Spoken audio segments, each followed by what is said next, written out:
Chapter 7. Visiting, one morning, as Miss Matty and I sat at our work. It was before 12 o'clock, and Miss Matty had not changed the cap with yellow ribbons that had been Miss Jenkins's best, and which Miss Matty was now wearing out in private, putting on the one made in imitation of Mrs. Jameson's at all times when she expected to be seen. Martha came up, and asked if Miss Betty Barker might speak to her mistress. Miss Matty assented, and quickly disappeared to change the yellow ribbons, while Miss Barker came upstairs, but, as she had forgotten her spectacles, and was rather flurried by the unusual time of the visit, I was not surprised to see her return with one cap on the top of the other. She was quite unconscious of it herself, and looked at us, with bland satisfaction. Nor do I think Miss Barker perceived it, for, putting aside the little circumstance that she was not so young as she had been, she was very much absorbed in her errand, which she delivered herself of with an oppressive modesty that found vent in endless apologies. Miss Betty Barker was the daughter of the old clerk at Cranford who had officiated in Mr. Jenkins's time. She and her sister had had pretty good situations as ladies' maids, and had saved money enough to set up a milliner's shop, which had been patronized by the ladies in the neighborhood. Lady Arley, for instance, would occasionally give Miss Barker's the pattern of an old cap of hers, which they immediately copied and circulated among the elite of Cranford. I say the elite, for Miss Barker's had caught the trick of the place, and piqued themselves upon their aristocratic connection. They would not sell their caps and ribbons to anyone without a pedigree. Many a farmer's wife or daughter turned away huffed from Miss Barker's select millinery, and went rather to the universal shop, where the profits of brown soap and moist sugar enabled the proprietor to go straight to Paris, he said, until he found his customers too patriotic and John Bullish to wear what the Mounseers wore, London, where, as he often told his customers, Queen Adelaide had appeared, only the very week before, in a cap exactly like the one he showed them, trimmed with yellow and blue ribbons, and had been complimented by King William on the becoming nature of her headdress. Miss Barkers, who confined themselves to truth, and did not approve of miscellaneous customers, throve notwithstanding. They were self-denying, good people. Many a time have I seen the eldest of them, she that had been maid to Mrs. Jameson, carrying out some delicate mess to a poor person. They only aped their betters in having nothing to do with the class immediately below theirs. And when Miss Barker died, their profits and income were found to be such that Miss Betty was justified in shutting up shop and retiring from business. She also, as I think I have before said, set up her cow, a mark of respectability in Cranford almost as decided as setting up a gig is among some people.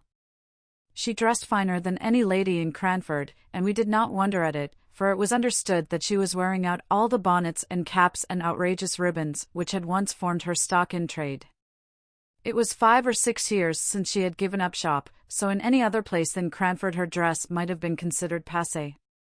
And now Miss Betty Barker had called to invite Miss Matty to tea at her house on the following Tuesday. She gave me also an impromptu invitation, as I happened to be a visitor, though I could see she had a little fear lest, since my father had gone to live in Drumble, he might have engaged in that horrid cotton trade, and so dragged his family down out of aristocratic society. She prefaced this invitation with so many apologies that she quite excited my curiosity. Her presumption was to be excused. What had she been doing? She seemed so overpowered by it I could only think that she had been writing to Queen Adelaide to ask for a receipt for washing lace, but the act which she so characterized was only an invitation she had carried to her sister's former mistress, Mrs. Jameson. Her former occupation considered, could Miss Matty excuse the liberty? Ah, thought I, she has found out that double cap, and is going to rectify Miss Matty's headdress. No! It was simply to extend her invitation to Miss Matty and to me. Miss Matty bowed acceptance, and I wondered that, in the graceful action, she did not feel the unusual weight and extraordinary height of her headdress. But I do not think she did, for she recovered her balance, and went on talking to Miss Betty in a kind, condescending manner, very different from the fidgety way she would have had if she had suspected how singular her appearance was. "Mrs. Jameson is coming, I think you said?" asked Miss Matty. "Yes." Mrs. Jameson most kindly and condescendingly said she would be happy to come. One little stipulation she made, that she should bring Carlo. I told her that if I had a weakness, it was for dogs. And Miss Pole? Questioned Miss Mattie, who was thinking of her pool at preference, in which Carlo would not be available as a partner. I am going to ask Miss Pole. Of course, I could not think of asking her until I had asked you, madam, the rector's daughter, madam. Believe me, I do not forget the situation my father held under yours. And Mrs. Forrester, of course? And Mrs. Forrester. I thought, in fact, of going to her before I went to Miss Pole. Although her circumstances are changed, madam, she was born at Tyrrell, and we can never forget her alliance to the Biggies, of Bigelow Hall. Miss Mattie cared much more for the little circumstance of her being a very good card player. Mrs. Fitzadam, I suppose? No, madam. I must draw a line somewhere.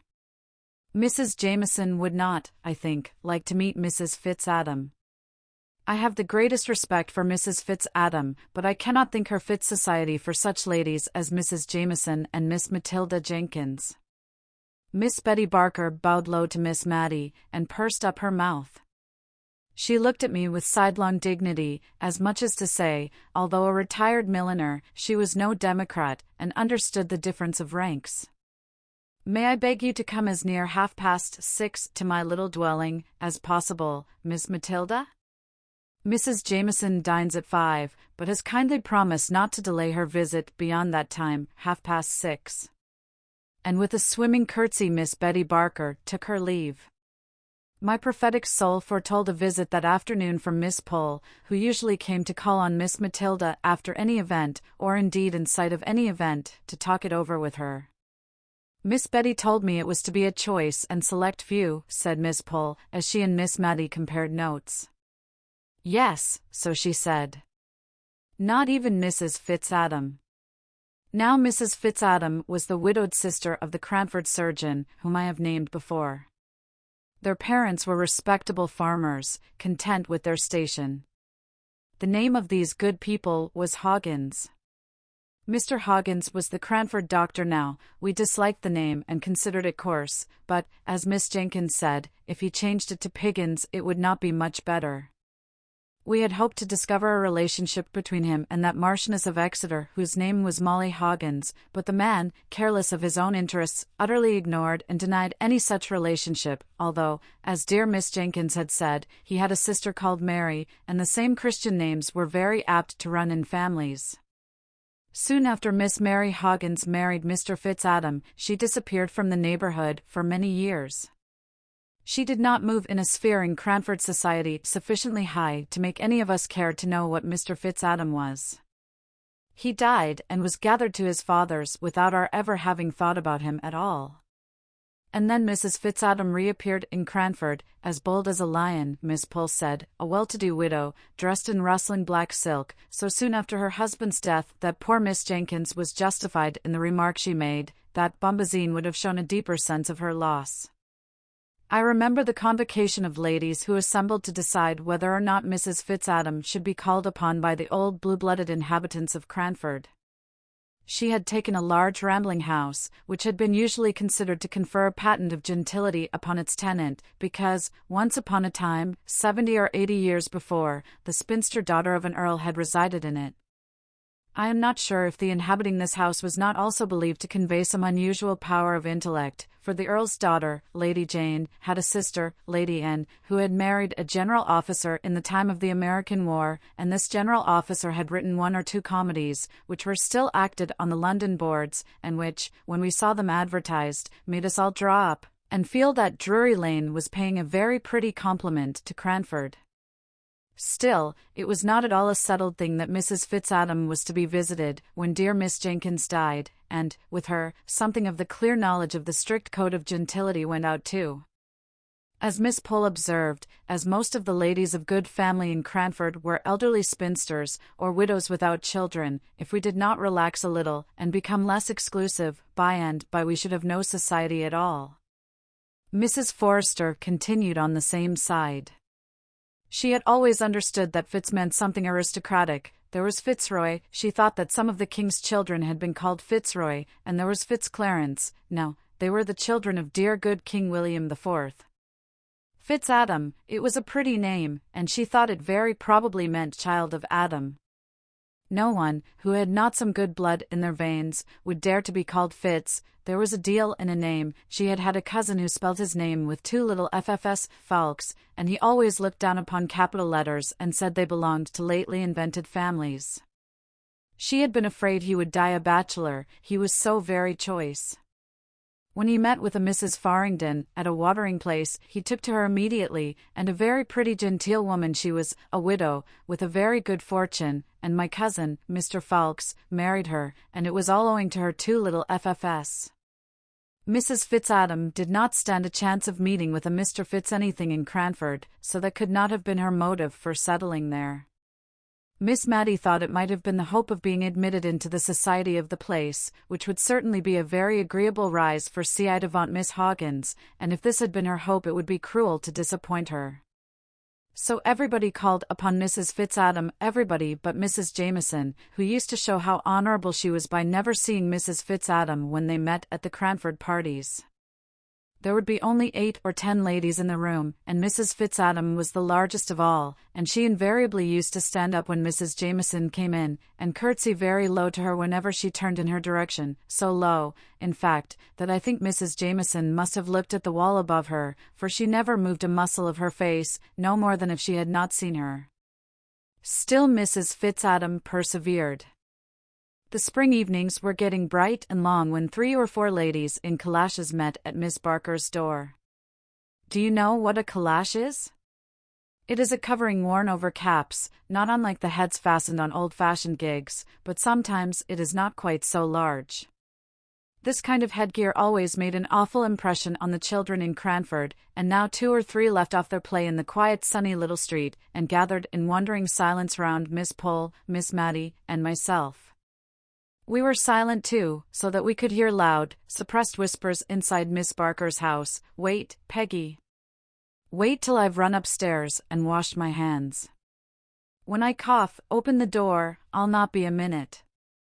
And, true enough, it was not a minute before we heard a noise, between a sneeze and a crow, on which the door flew open. Behind it stood a round-eyed maiden, all aghast at the honourable company of calashes, who marched in without a word. She recovered presence of mind enough to usher us into a small room, which had been the shop, but was now converted into a temporary dressing-room. There we unpinned and shook ourselves, and arranged our features before the glass into a sweet and gracious company face, and then, bowing backwards with "After you, ma'am," we allowed Mrs. Forrester to take precedence up the narrow staircase that led to Miss Barker's drawing-room. There she sat, as stately and composed as though we had never heard that odd-sounding cough, from which her throat must have been even then sore and rough. Kind, gentle, shabbily dressed Mrs. Forrester was immediately conducted to the second place of honour, a seat arranged something like Prince Albert's near the Queen's, good, but not so good. The place of preeminence was, of course, reserved for the Honourable Mrs. Jameson, who presently came panting up the stairs, Carlo rushing round her on her progress, as if he meant to trip her up. And now Miss Betty Barker was a proud and happy woman. She stirred the fire, and shut the door, and sat as near to it as she could, quite on the edge of her chair. When Peggy came in, tottering under the weight of the tea-tray, I noticed that Miss Barker was sadly afraid lest Peggy should not keep her distance sufficiently. She and her mistress were on very familiar terms in their everyday intercourse, and Peggy wanted now to make several little confidences to her, which Miss Barker was on thorns to hear, but which she thought it her duty, as a lady, to repress. So she turned away from all Peggy's asides and signs, but she made 1 or 2 very malapropos answers to what was said, and at last, seized with a bright idea, she exclaimed, "Poor, sweet Carlo! I'm forgetting him. Come downstairs with me, poor itty doggy, and it shall have its tea, it shall." In a few minutes she returned, bland and benignant as before, but I thought she had forgotten to give the poor itty doggy anything to eat, judging by the avidity with which he swallowed down chance pieces of cake. The tea-tray was abundantly loaded. I was pleased to see it. I was so hungry, but I was afraid the ladies present might think it vulgarly heaped up. I know they would have done at their own houses, but somehow the heaps disappeared here. I saw Mrs. Jameson eating seed cake, slowly and considerately, as she did everything, and I was rather surprised, for I knew she had told us, on the occasion of her last party, that she never had it in her house. It reminded her so much of scented soap. She always gave us Savoy biscuits. However, Mrs. Jameson was kindly indulgent to Miss Barker's want of knowledge of the customs of high life, and, to spare her feelings, ate 3 large pieces of seed cake, with a placid, ruminating expression of countenance, not unlike a cow's. After tea there was some little demur and difficulty. We were 6 in number, for could play at preference, and for the other 2 there was cribbage. But all, except myself, I was rather afraid of the Cranford ladies at cards, for it was the most earnest and serious business they ever engaged in, were anxious to be of the pool.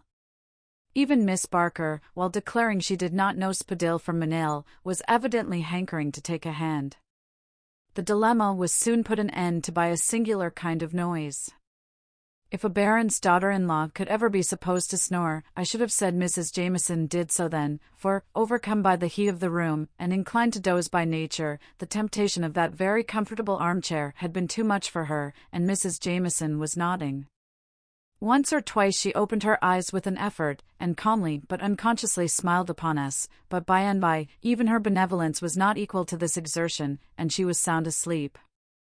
"It is very gratifying to me," whispered Miss Barker at the card-table to her 3 opponents, whom, notwithstanding her ignorance of the game, she was basting most unmercifully, "very gratifying indeed, to see how completely Mrs. Jameson feels at home in my poor little dwelling. She could not have paid me a greater compliment." Miss Barker provided me with some literature in the shape of 3 or 4 handsomely bound fashion books 10 or 12 years old, observing, as she put a little table and a candle for my especial benefit, that she knew young people liked to look at pictures. Carlo lay and snorted, and started at his mistress's feet. He, too, was quite at home. The card-table was an animated scene to watch, for ladies' heads, with niddle-noddling caps, all nearly meeting over the middle of the table in their eagerness to whisper quick enough and loud enough, and every now and then came Miss Barker's "Hush, ladies. If you please, hush. Mrs. Jameson is asleep." It was very difficult to steer clear between Mrs. Forrester's deafness and Mrs. Jameson's sleepiness. But Miss Barker managed her arduous task well. She repeated the whisper to Mrs. Forrester, distorting her face considerably, in order to show, by the motions of her lips, what was said, and then she smiled kindly all round at us, and murmured to herself, "Very gratifying, indeed. I wish my poor sister had been alive to see this day." Presently the door was thrown wide open, Carlo started to his feet, with a loud snapping bark, and Mrs. Jameson awoke, or, perhaps, she had not been asleep, as she said almost directly. The room had been so light she had been glad to keep her eyes shut, but had been listening with great interest to all our amusing and agreeable conversation. Peggy came in once more, red with importance. "Another tray. Oh, gentility," thought I, "can you endure this last shock?" For Miss Barker had ordered, nay, I doubt not, prepared, although she did say, "Why, Peggy, what have you brought us?" and looked pleasantly surprised at the unexpected pleasure, all sorts of good things for supper, scalloped oysters, potted lobsters, jelly, a dish called Little Cupids, which was in great favour with the Cranford ladies, although too expensive to be given, except on solemn and state occasions, macaroons sopped in brandy. I should have called it, if I had not known its more refined and classical name. In short, we were evidently to be feasted with all that was sweetest and best, and we thought it better to submit graciously, even at the cost of our gentility, which never ate suppers in general, but which, like most non-supper eaters, was particularly hungry on all special occasions. Miss Barker, in her former sphere, had, I dare say, been made acquainted with the beverage they call cherry brandy. We none of us had ever seen such a thing, and rather shrank back when she proffered it us, just a little glass, ladies, after the oysters and lobsters, you know. Shellfish are sometimes thought not very wholesome. We all shook our heads like female mandarins, but, at last, Mrs. Jameson suffered herself to be persuaded, and we followed her lead. It was not exactly unpalatable, though so hot and so strong that we thought ourselves bound to give evidence that we were not accustomed to such things by coughing terribly, almost as strangely as Miss Barker had done, before we were admitted by Peggy. "It's very strong," said Miss Pole, as she put down her empty glass. "I do believe there's spirit in it." "Only a little drop, just necessary to make it keep," said Miss Barker. "You know we put brandy pepper over our preserves, to make them keep. I often feel tipsy myself from eating damson tart." I question whether damson tart would have opened Mrs. Jameson's heart as the cherry brandy did, but she told us of a coming event, respecting which she had been quite silent till that moment. "My sister-in-law, Lady Glenmire, is coming to stay with me." There was a chorus of "indeed," and then a pause. Each one rapidly reviewed her wardrobe, as to its fitness to appear in the presence of a baron's widow, for, of course, a series of small festivals were always held in Cranford on the arrival of a visitor at any of our friends' houses. We felt very pleasantly excited on the present occasion. Not long after this the maids and the lanterns were announced. Mrs. Jameson had the sedan chair, which had squeezed itself into Miss Barker's narrow lobby with some difficulty, and most literally stopped the way. It required some skillful maneuvering on the part of the old chairmen, shoemakers by day, but when summoned to carry the sedan dressed up in a strange old livery, long greatcoats, with small capes, coeval with the sedan, and similar to the dress of the class in Hogarth's pictures, to edge, and back, and try at it again, and finally to succeed in carrying their burden out of Miss Barker's front door. Then we heard their quick pit-a-pat along the quiet little street as we put on our calashes and pinned up our gowns, Miss Barker hovering about us with offers of help, which, if she had not remembered her former occupation, and wished us to forget it, would have been much more pressing.